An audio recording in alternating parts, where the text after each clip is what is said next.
Hey guys, Weep here. Welcome back to another video by Variety MMOs. So today we're going to be looking at the Spear class on Sword of Legends Online. So if you look around, this is actually the Spearmaster's home base, which you can see is actually pretty amazing. And I personally think it's probably the best base built. So if you like this kind of shipyard, you might want to consider going the Spearman simply because of the home base. It really is amazing, quite frankly. Okay, so today we're going to have a look at the basic skills you use when leveling up and some AoE tactics so you can level up quickly. Then we're going to look at some higher level skills that you obtain. And then once we've done that, we're going to have a look at the tank class and show you some of the skills that can be used and kind of the general gameplay that you'll be using at the end of the game. Okay, so first up, let's explain a couple of abilities. So your main abilities right now would be Dragon Tooth skill. What this does is you hit the target and it gives you your rage back. It's basically an energy regenerator. Next up would be Dragon Cleaver. So Dragon Cleaver uses your rage and does damage to the target. And it can do bleeding. This is not really necessarily what I do in PvE. So next up is Overcome. So Overcome, basically how this is going to work is your Q and E are going to be your two main abilities. And you're going to use other abilities to transform these two abilities to do different effects. For example, if I click R, which is Spear Overcome, it will transform Dragon Tooth variants and Dragon Cleaver variants become their larger forms. For example, this is what Q does now. This is what E does now. Now I'll click R and then I'll hold Q in.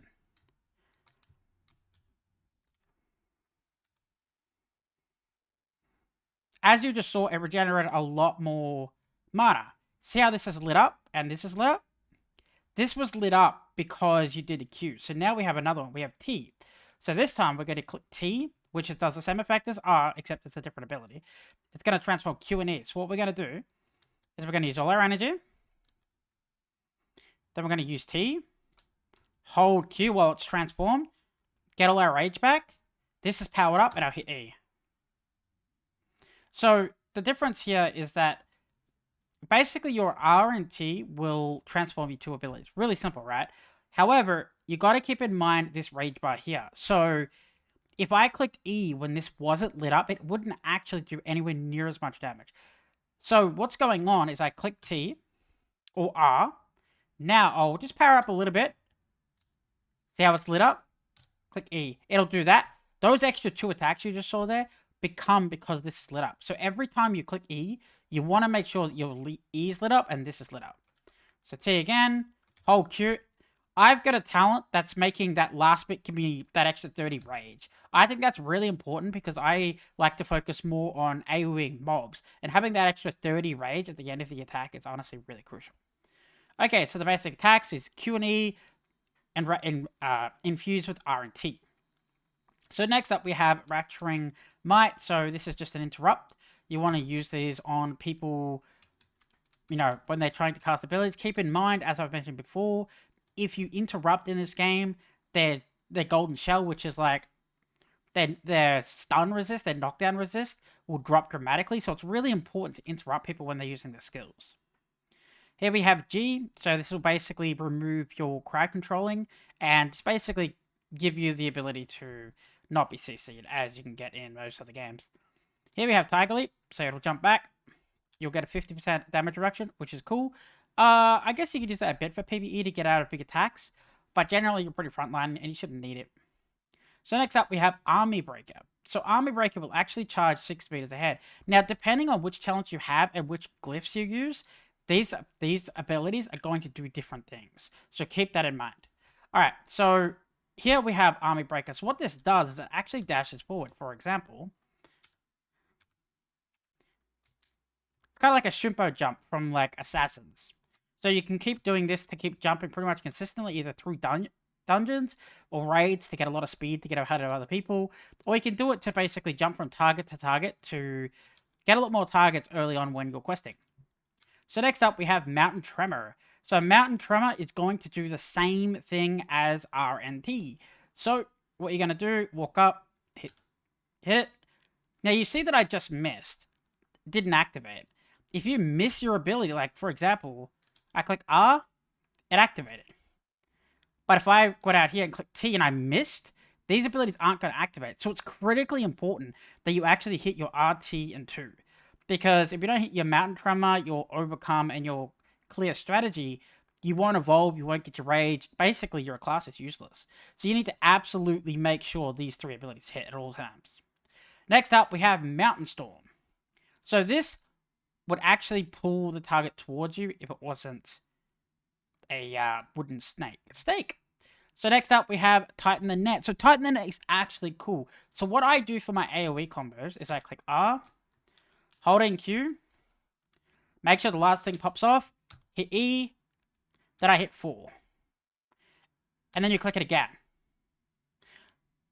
So what this actually does is it grabs the enemy, it does a lot of damage to them, and if you click it again, it grabs the enemy and twirls them in a big circle and a big hurricane, and it knocks down everything. You don't get this until a slightly later level when leveling.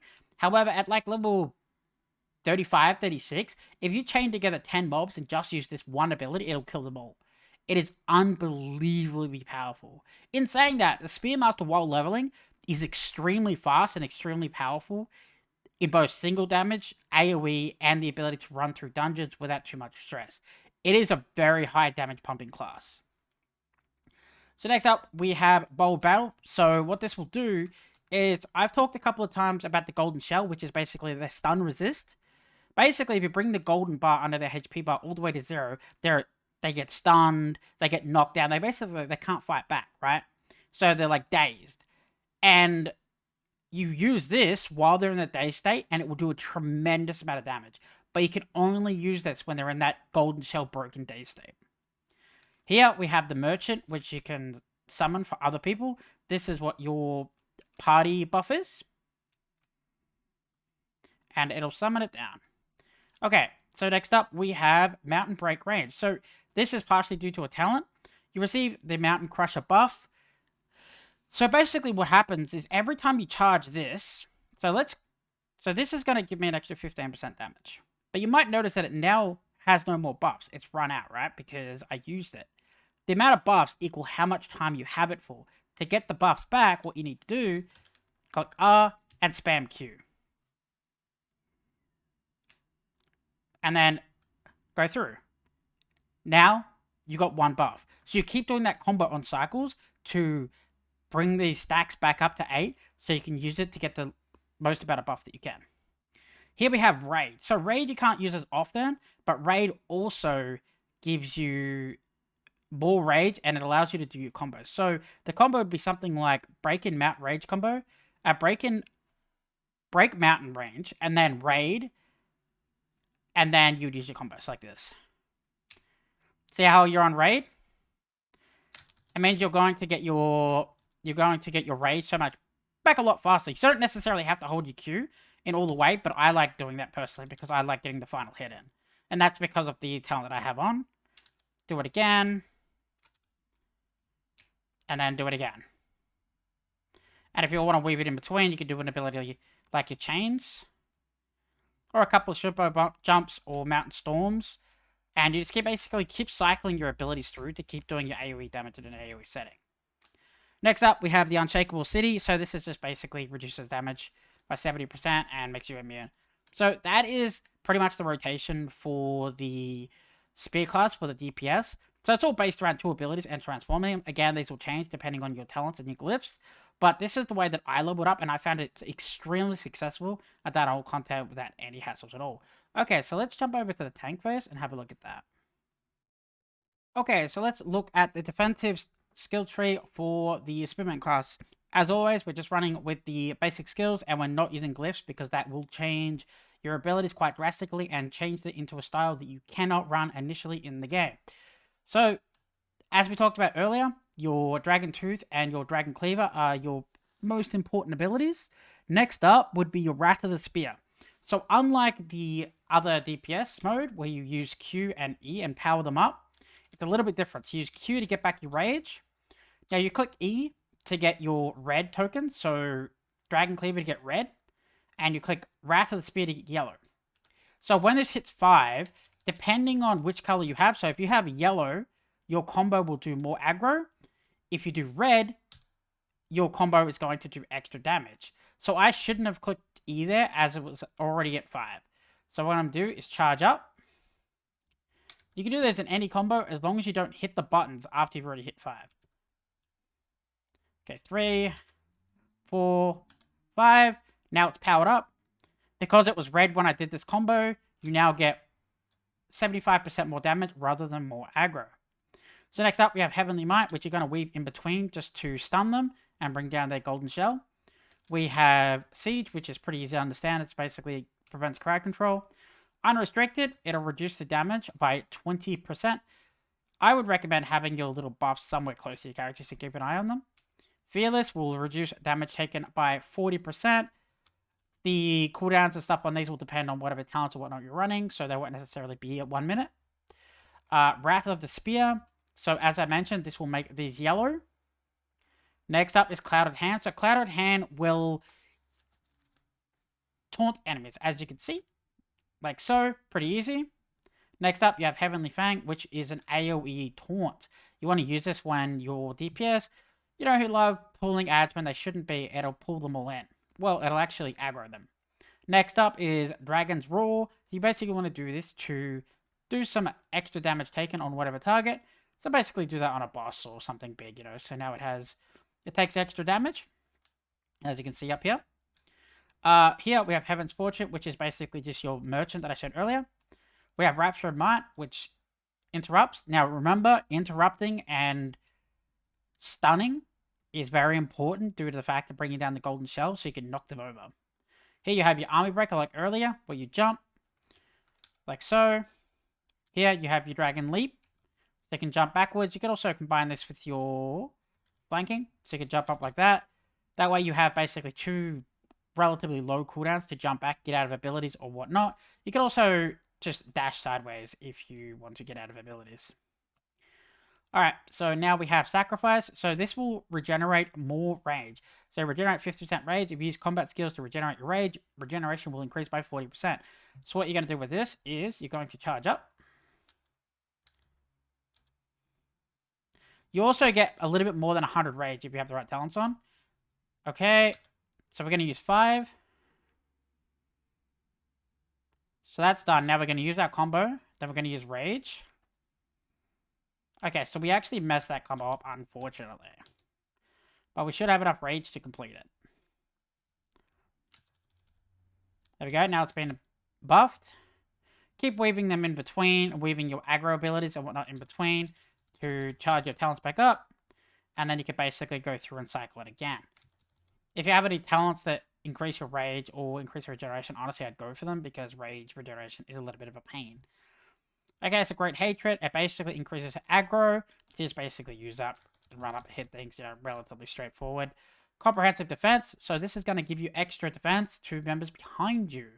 Grants you 35% damage resistance, but if you move, you will deactivate it. So you want to use this when boss is using some big aggro ability or some big damaging ability when you know your DPS are not going to move out of the way. So that is relatively effective for this. And then we have the flanking and the Tiger Leap that we showed you earlier. So it's pretty straightforward. It's just basically Q to regenerate, E and Wrath of the Spear and Dragon Cleaver to get you red or yellow tokens, which will make your combo either do more aggro or it'll do more damage. If you're doing your aggro correctly with your Heavenly Fang and your Clouded Hand, I don't really see the need to get more aggro unless your DPS are attacking things earlier than they should be. So the majority of the time, I think you'd just be using your red tokens. I didn't mention that when you use Restricted, you can see the cooldown for it here. And when you use Fearless, you can see down here, you actually have a timer on it. So this helps you keep track. So you really want this nearby because this actually tells you a lot of information without having to look at your buffs over here. Power it up one more time and use a combo. The only other thing you really need to keep focus on is using your big powerful ability, which would be somewhere in there. So your ability that when you break the shell that you do more damage. You just want to keep in mind when the shell drops, because when the enemy drops, they'll fall back on their back usually, and they won't be able to do anything. So at that point, you just basically your entire party to unload, and you watch the boss's HP drop really, really quickly. Okay, so that covers it for the basics of the Spearman class, both the attack and defense phase. Hopefully this helps you leveling no matter which skill tree you decide to go with, and I hope you enjoyed the video. Thanks for watching, guys. Peace.